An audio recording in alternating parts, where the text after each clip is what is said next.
place that I'm very familiar with, and we're making it greater, bigger, and more powerful, and job producing. It's an economic gold mine, so to speak. And I signed this years ago, and Biden unsigned it for me. This was something that should have been long operating and making billions of dollars for our country and supplying a lot of energy and minerals and everything else that we're talking about. And they undid it and wasted a lot of time and a lot of money and a lot of effort. And now we're starting again, and this time we have plenty of time to get it done, and it's going to be done properly. I'd like to ask your Department of Interior head, who has done a fantastic job, Doug Burgum, to say a few words about it. And we'll go to Chris after you and anybody else that wants to say something. And it's a very powerful deal, very, very big deal from the standpoint of minerals and energy. So thank you all for being here. Doug, please go ahead. Well, thank you, President Trump. Yesterday is a historic day. President Trump, as he promised when he was running in the election to the American people, that he was going to unlock the potential of this country. He was going to unlock America's mineral wealth. He was going to generate. He was going to supply chains around critical minerals for our country. On day one, he signed in a very important executive order, Unleashing Alaska's Extraordinary Resource Potential. And this is part of the continuation. There's a number of things that have already happened with Alaska that are moving forward. There's more to come, but big milestone today. In reversing this Biden era decision about the Ambler Road, this is a 211-mile long road that begins over 200 miles north of Fairbanks off the Hall Road that goes up to the North Slope. This road goes through an area where there's no roads. Ambler Mining District at the end of that has some of the richest mining deposits in all of America and in all of the world. And these are minerals that are absolutely essential to defense, to industry moving forward today. Just take copper alone. This is one of the richest copper locations in the country. And of course, today to build a data center, you can have tens of thousands of tons of copper required for that. Even a single family home today may have as much as 400 pounds of copper in a home. And we have, as a nation, in the past, had basically gotten out of the mineral and energy and mining area. President Trump, when he said drill baby drill, he also was mine baby mine. We've got to get back in the mining business. China controls 85 to 100% of all the mining and refining of the top 20 critical minerals. And in this mine area up there, we got copper, lead, zinc, gold, silver, gallium, germanium. So rich in all of the minerals that we need to win the AI arms race against China and to prosper as a country. And so, again, today, this was his history being made. When some of this was set aside in 1980 by Jimmy Carter, there was a special authority created for presidents to decide if there was a dispute. And so for the first time in history, a president is actually using that authority. President Trump, as he does, using his authority for the benefit of the American people. And the appeal came in from the state of Alaska asking that this road be built. Alaska's not a colony, they're a state. They have an opportunity to build roads like any other state. With this signing, President Trump, Alaska can go ahead and build this road. It'll be a toll road, not a public road. It's a toll road, so it'll be controlled in terms of traffic. It's a gravel road. It'll be sensitive to the environment. There'll be collaboration with the Native Alaskan corporations in terms of how it's built and how it's used, supporting the Alaskan Native tribes with subsistence hunting regulations on either side of this. But this opens up a wealth of resources. In addition, there's going to be an announcement made later today that is part of this announcement that the Department of War, the United States government, is making an investment in Trilogy Minerals. They're one of the companies that has mining claims in this area that is a remote wilderness right now. And again, making that investment so we can make sure that we're securing these critical mineral supplies and that ownership in that company will benefit the American people. With that, I'll kick it over to Chris Wright.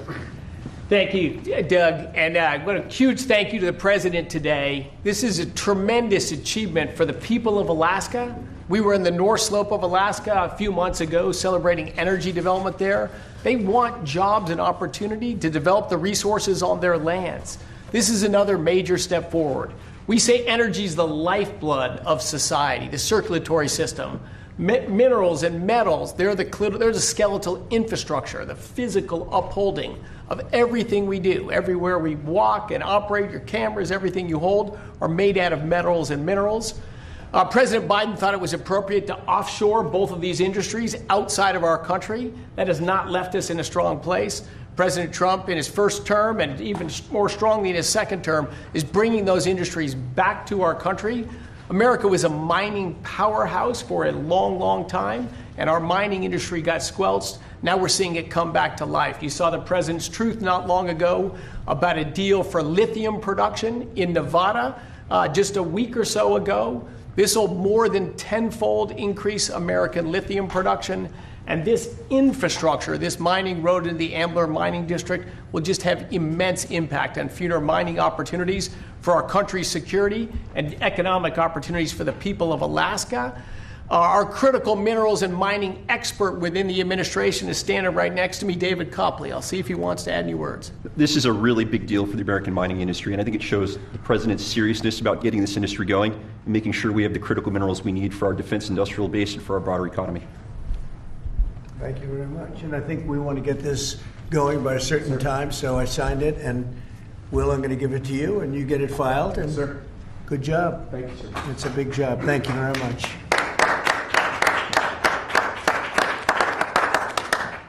So we created a great deal of wealth for that part of the world and that part of our country by doing this long, very difficult road to build, and we'll be talking about that sometime later. But it's a great deal for our country. It's a great deal for the people of our country and for the taxpayers of our country.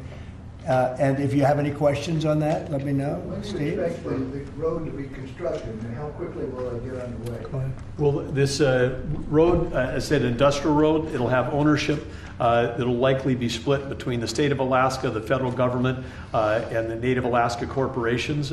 We would expect that construction would begin next spring with planning throughout this winter. The 211-mile long road will be a gravel road with a solid design base to handle the weight of the trucks that are going in and out. This is typical design that far north because asphalt with a freeze-thaw cycle, very difficult with asphalt or concrete. So gravel, a fantastic gravel road is going to have the least impact on the environment, going to be the best suited purpose. Alaska's done this in the past with the Red Dog mine. They built a toll road that again has ownership. The companies that use the road pay to transit that road. So this is an economic model used around the world in mining districts. We'll apply it right here. And again, it's going to generate revenue for the American people and for the citizens of Alaska as opposed to a cost. And also 2 bridges. We're going to build 2 bridges that will be able to complete, and we'll get them up very quickly. And how long to complete? I mean, 211 miles. That's Yeah, we'll get it done in less than a year. It's going to come in three phases. The first road, as President Trump said, will go quickly, which is they call it a pilot road. We'll build a single lane gravel road through the full duration of it. That'll be then expanded to a second phase and then a third phase over time. But again, we want to get that pilot road built because then we can help get materials back to help the mine get started quickly as well. Mr. President, there's negotiations happening with your team in Egypt right now over your proposed peace plan. It was reported by Axios over the weekend that you had a call with Prime Minister Netanyahu where you told him to stop being so negative and to take the win when it came to Hamas's response to that. Is that true? And No, it's not true. He's been very positive. He's been very positive on the deal. Everybody is. I think every nation is. We have just about every nation working on this deal and trying to get it done. Something that you could say 3,000 years if you look at it in certain ways, or you could say centuries, but this is a deal that incredibly everyone just came together. They all came together. No, Israel's been great. They've all been good, Caitlin. And in the negotiations, do you have any red lines in terms of Hamas disarming and whatnot? Are there No, any I have red places lines. you're If certain things aren't met, we're not going to do it. But I think we're doing very well, and I think Hamas has been agreeing to things that are very important. Mr. President. Will the government shut down, As you know- Mr. President, if the vote today fails in the Senate? Will that trigger layoffs? It could. At some point it will. And, the Democrats are the ones that started this. And if you think about it, it's about health care to a large extent. It's about we want great health care for people. We don't want to give the money away to other people that come pouring into our country. And they've already poured it because nobody's coming into our country. Now we have the border totally stopped. In fact, numbers we just announced again, we're at another 0. So we have 0 for 4 months in a row. 0 people coming into our country illegally. That's a pretty good number. I'm not sure even I can believe that, Doug, if you want to know the truth. 0. We went from millions of people to 0, but it's pretty close to that number. And the way you stop them is not to give away, not to announce that you're giving everybody free health care, free this and that. But what that does is it affects the American people because the American people are unable to get good health care. Obamacare has been a wreck, as you know, and to do that, we have to keep it propped up and do the best you can with it. It's a mess. But a lot of things are going on in that. We talk about Hamas, then we talk about negotiations that we have going on right now. We have a negotiation going on right now with the Democrats that could lead to very good things. What kind of And I'm talking about good things with regard to health care. Are you speaking with Democratic leaders? What kind of negotiations? Well, I don't want to say that. I don't want to say that. But we are speaking with the Democrats, and some very good things could happen with respect to health care. Would you make a deal with them on the ACA subsidies? If we made the right deal, I'd make a deal, sure. So you would make a I mean, you have right now subsidies. You have subsidies. That's the problem with Obamacare. The subsidies are so much. It's billions and billions of dollars is being wasted. And we can have a much better health care than we have right now. And we're talking to them. I mean, I'm not saying that's going to happen because this has also been going on, not for 3,000 years, but it's been going on for a long time. But, yeah, we're talking to the Democrats. You would work to make a deal with them on... I'd like to see a deal made for great health care. Yeah, I want to see great health. I'm a Republican, but I want to see health care much more so than the So, Democrats. Mr. President, on all of this, as you know, the American people are experiencing a lot of pain with any kind of government shutdown.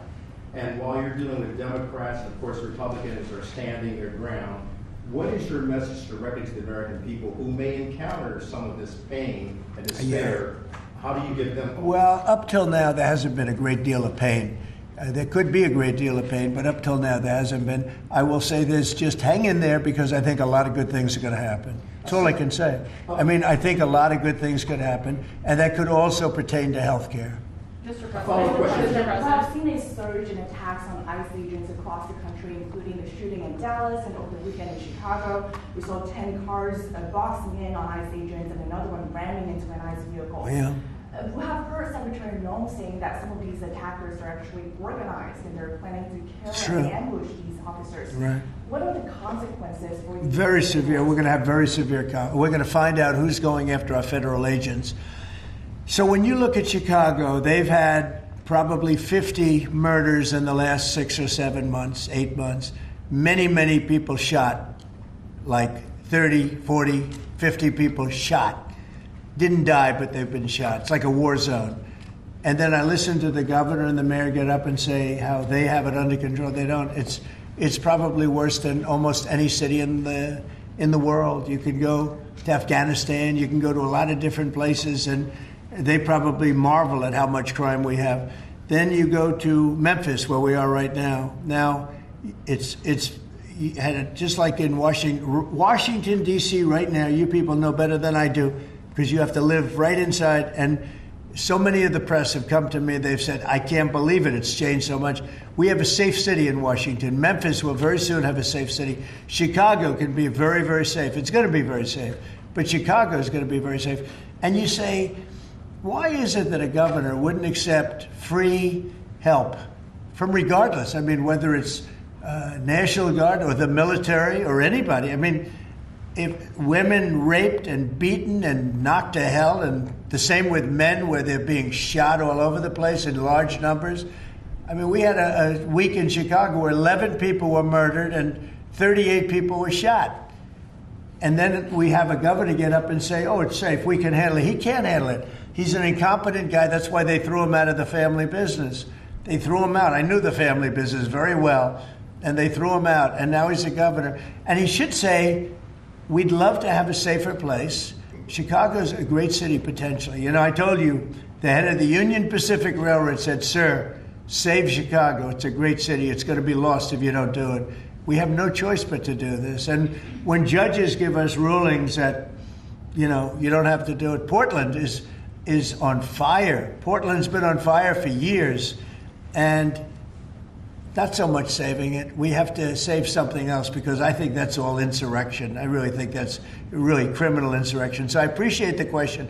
These are unsafe places. We're going to make them safe. So you see what's going on in Memphis. Not pretty, but you know what? We're doing a pretty job, because it's going to be a very safe place in a little while. And the people of Memphis are so happy that we're there. And the people of Chicago.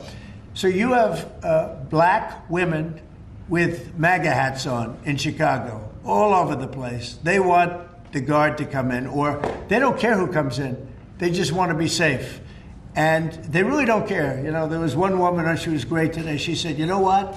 I don't care if it's the National Guard, the Army, the Marines, the Air Force. I don't care who comes in, as long as we're safe." And that's the way most of the public feels. We're going to make Chicago really great again, and we're going to stop this crime. Then we're going to go to another one, and we're going to go city by city. We're going to have safe cities. And it was so great that we started with our nation's capital, one of the worst. I mean, so many people, every week somebody was killed. They'd come from Iowa, they'd come from Indiana, they want to see the Jefferson Memorial, the Lincoln Memorial. They want to see something, and they'd get shot. And you'd call their parents, "I'm sorry, but your son is dead." And they go, "What do you mean he's dead?" "Came to Washington, D.C. Not anymore. That's not happening anymore. We have a safe place. We have a safe capital. It's as safe as we have probably almost just about in the country. And if you look back 6 months ago, 7 months ago, this was a death trap. You look back during the Biden, I mean, what they did, how badly they managed things. And almost all of these cities, most of these cities are Democrat run.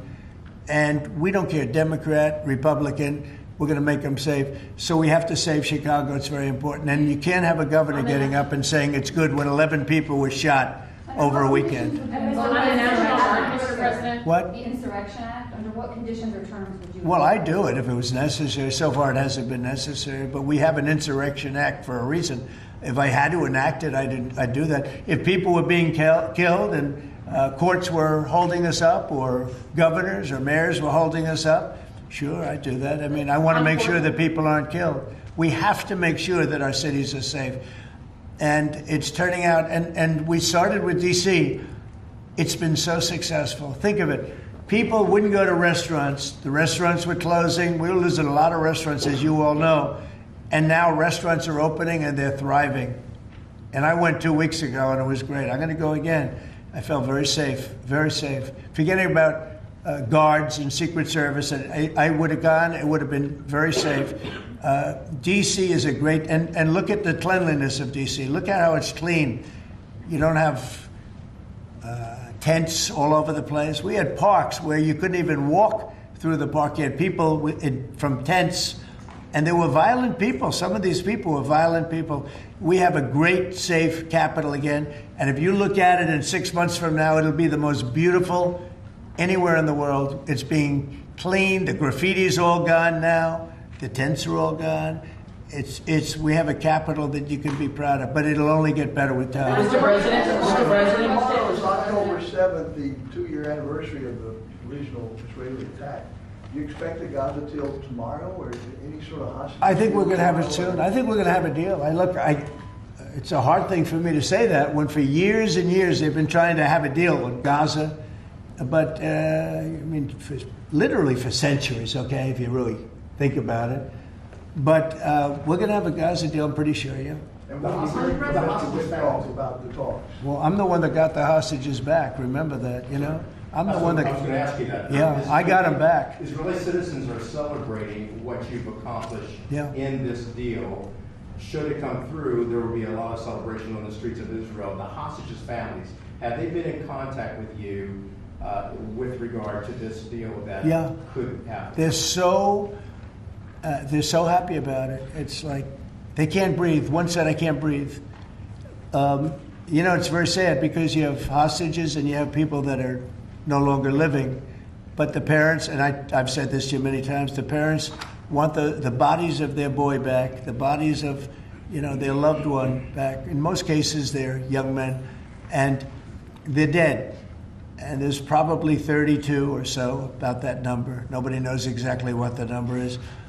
They want that body back as much as if their son were alive. I've been with them. You know, many have come to the White House, to the Oval Office. I've been with many of the people that I got released. We have a fantastic group working on it. Steve Witkoff has been amazing. Jared, I have Jared. I took Jared out because Jared's a very, you don't find anybody more capable, and we have the A+ team working on it. I think we've made tremendous progress. And yeah, the people of Israel wanted to happen, but the people related to hostages, I mean, you see in Israel tens of thousands of people. They really want the hostages back, and they really want things to end. And I think Hamas now has been, all I can say is they've been fine. They've been fine. I hope it's going to continue that way. I think it will. I really think we're going to have a deal. We have a really good chance of making a deal, and it'll be a lasting deal. We want to have peace. This is beyond Gaza. Gaza's a big deal, but this is really peace in the Middle East. And the amazing thing is we have every Arab country, every Muslim country, we have every country surrounding. They all want. I spoke with President Erdogan of Turkey. He's fantastic. He's been pushing very hard. He's a very powerful guy. And he's been pushing very, very hard to get this deal done. And Hamas has a lot of respect for him. They have a lot of respect for Qatar. They have a lot of respect for UAE and Saudi Arabia. We have everybody is on our side to get this deal done. There's never been anything like it. Nobody's ever seen it. There's always been like 80% of them don't want something done. I think virtually we even had a signal, a very strong signal, as you know, from Iran. They'd like to see this done. Mr. President, Governor Abbott offered up the Texas National Guard to you. Have you had any other conversations with other red state governors? Yeah, I have. They're willing to offer. Every one of them is willing to offer whatever we need. We thank Governor Abbott of Texas.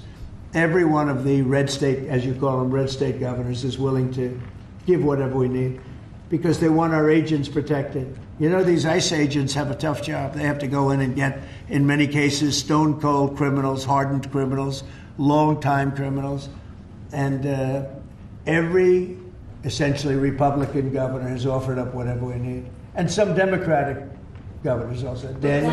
Yeah, Mr. President, thank you. A quick question on the subject of the order. The Biden administration, previously speaking, they shut down Alaska for business. You reversed that, you reversed it on day one, you opened it up, going after all the critical minerals. This mission of yours, Secretary Burgum, Secretary Wright, to boost our own independent production of critical minerals, rare earths. Can you just talk about how important that is over the next 4 years, sir? Well, it's very necessary. You know, in the past, we were able to go to other countries, buy whatever we want, but all of a sudden, if those countries are hostile, and by the way, China hasn't been. We've made deals with China. You know, they approved the TikTok deal. Everyone said you'd never get the TikTok deal approved. They approved it, and we have great people buying it. Big, strong American companies are buying it, the most prestigious companies there are, actually, and they're going to make sure everything's good. But President Xi was great. He approved it. So I'm not saying hostile, but it's good to have our own minerals. And, you know, we create a tremendous value by creating a road. We build a road that only we can do because we have the rights to do it, number one, and we have the power to do it. And so we build a road that's over 200 miles long through a very beautiful area of the world. Actually, it's incredible. When you look at it, it's incredible. But a rough area from the standpoint of building. So we get a road done. And with that, we unleash billions and billions of dollars of wealth. It's pretty amazing when you think of it. And it's wealth that we need if we're going to be the number one country. You know, we're number one now with AI. You probably read. We're beating everybody with AI at levels that nobody ever thought even possible. And one of the reasons we are is because of energy. So our grid is old and tired, like most grids are. They get old with time. I mean, you know, the older you are, the older the grid gets, right?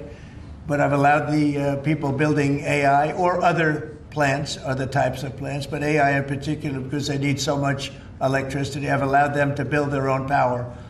And it's been amazing. They're building massive plants, and with the plant, they're building their own electricity. They've become a utility in a sense. I said, maybe you'll do better with the utility than you do with the AI. I don't know.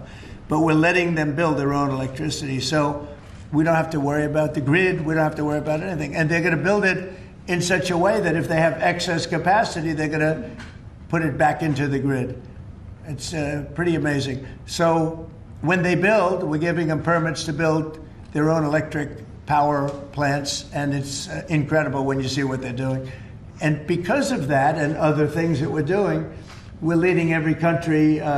Nobody's even close to us with AI. And AI seems to be the big thing. I don't know. I can't tell you that. There are a lot of people building, and a lot of people have high stock prices because of AI. So a lot of people think it's great stuff. And I think it's great stuff. I look at it, it's amazing what it can do.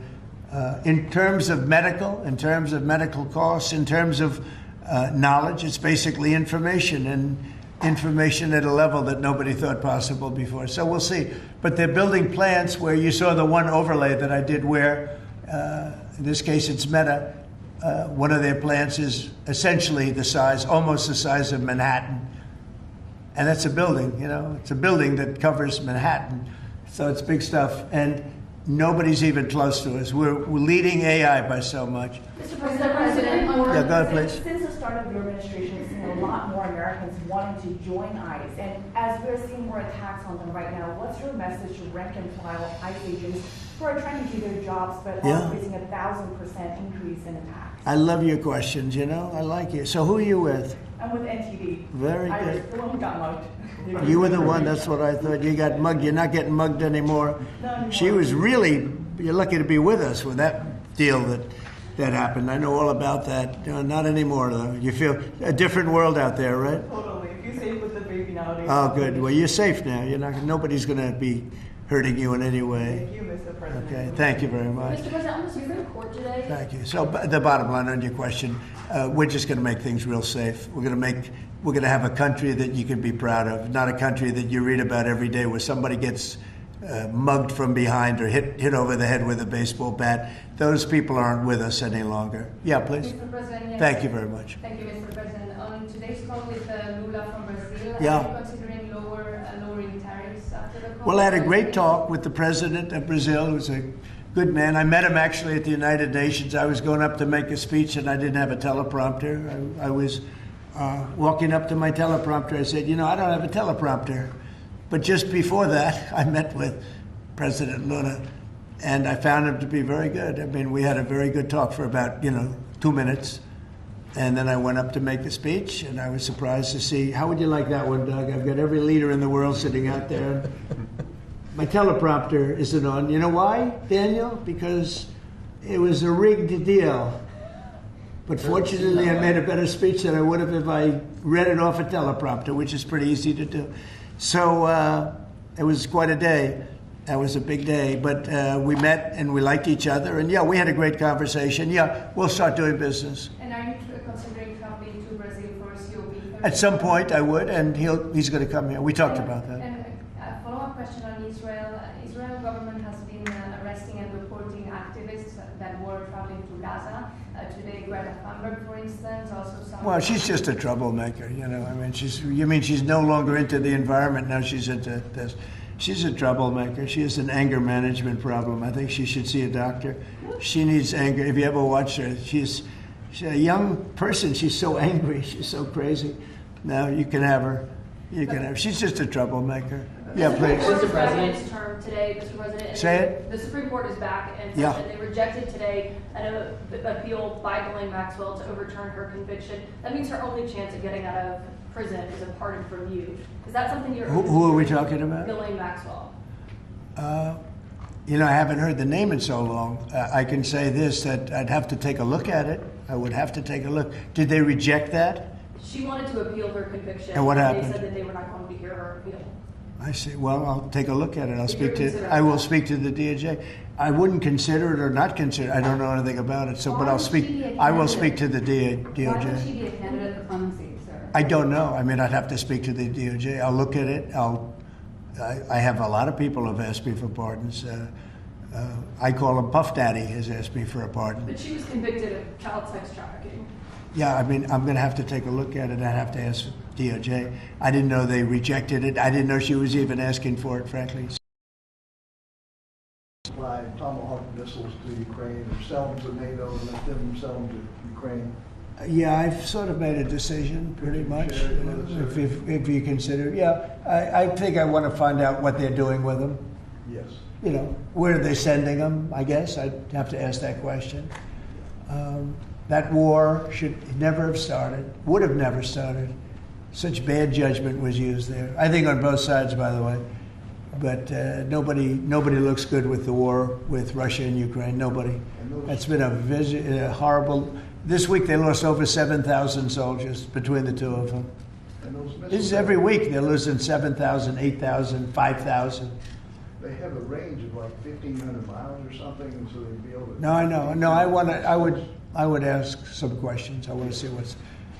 I'm not looking to see escalation. Yes. And tomorrow you're meeting with the Canadian Prime Minister. What's on the agenda for that? Well, I guess he's going to ask about tariffs because a lot of companies from Canada are moving into the United States. You know, everybody's moving back into the U.S. and he's probably going to be asking about tariffs. They're losing a lot of companies in Canada. They're coming into they left here. They left here 20 years ago when presidents that sat right at this desk weren't doing their job properly. They were probably good politicians, but they weren't good at business, and they allowed these companies to leave. And all they had to do is do what I'm doing right now. And, you know, I'm not saying it's the easiest thing to do, but it is. It's effective.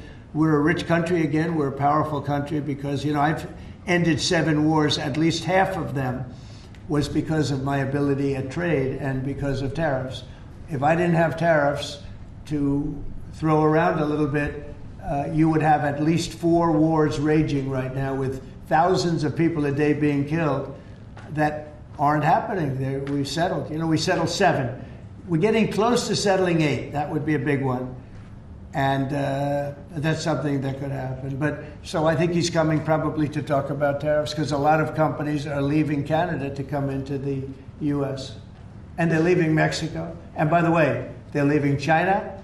They're leaving all over the world to come into the U.S. And would you Nobody's actually seen anything like it. Would you shift your position on tariffs in response to whatever? Well, I mean, look, my positions turned out to, everybody said I'm right.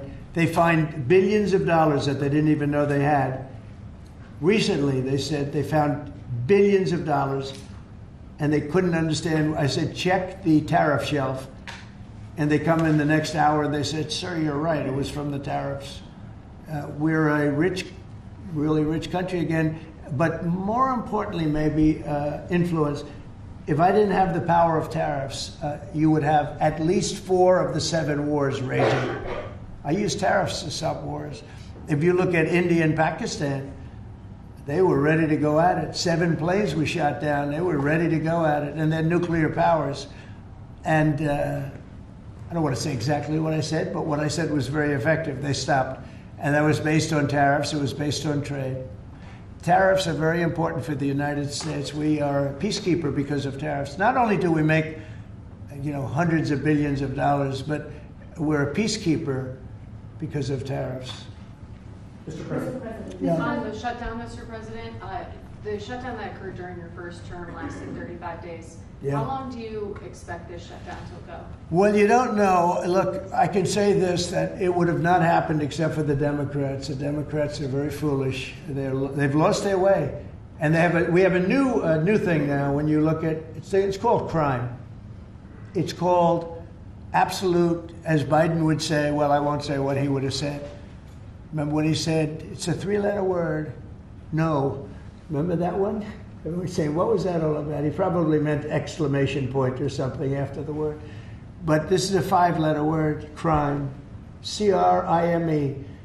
And we want to put it out and are putting it out, and they don't. They don't seem to care about it, but they do care. I believe that Pritzker and this mayor of Chicago that like to say about they don't have it under control.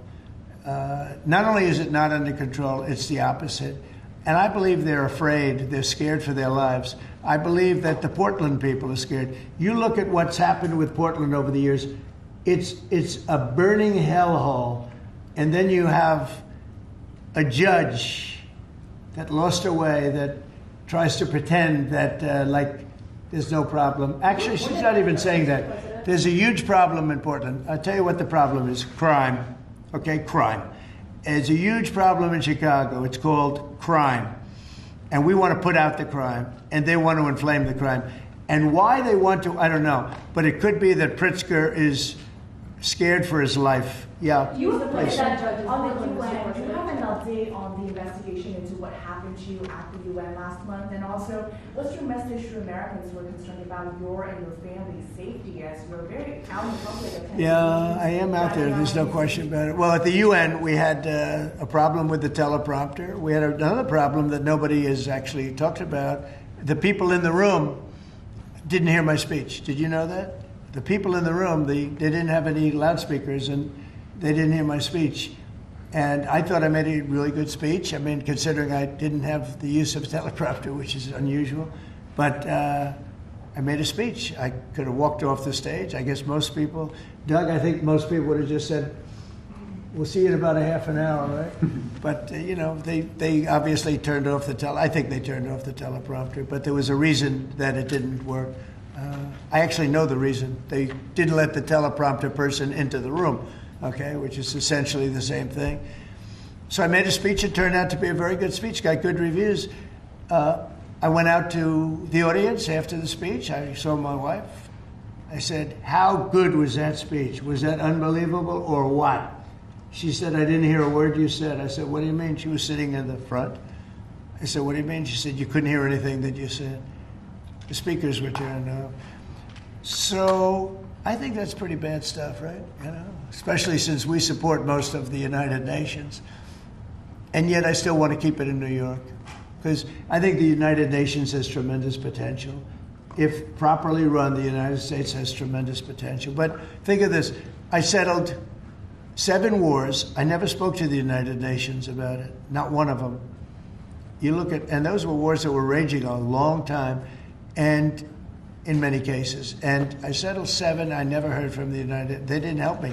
They should be able to settle the wars. I shouldn't have to be settling the wars. Yeah, please. Last week you signed the security guarantees for Qatar. Yeah. Do you see any role for the Senate in that? Did they have to vote on that? Or do you think Well, I wouldn't mind if they did. If they want to, they'd let me know. Nobody said that. But, Qatar's been very, very helpful to us in this process. And I think you'll find that. I think maybe the most influential. They're very influential, very strong. With Hamas, they're very strong. And Turkey's likewise been helpful. I mean, honestly, UAE, Saudi Arabia, everybody's been helpful. I just spoke today with the King of Jordan, and he's been terrific too. I can't think of any country that's been negative about this. This is why it should happen. I mean, everybody wants it to happen. And usually when everybody, including, I think, Hamas, and when they want it to happen, it's going to happen. James Comey is being arraigned on Wednesday, obviously after his indictment. Are you worried that your own statements calling for his prosecution could help him actually in his defense of this case? No, I think he's a crooked guy. He's a dirty cop. Comey, I think he's a dirty cop. He's recognized by many people to be a dirty cop and dishonest guy. So all I have to do is, I have nothing to do with the case. I just say, but you called on Bondi to prosecute him and oppose him. No, I don't call anybody. You know what? I'm allowed to do that if I wanted to do that. But Comey's a crooked guy. He has been for years. And he got caught. Look, he lied. This is just a simple case. He totally lied. And then he confirmed the lie on, I guess, numerous occasions, or at least one occasion.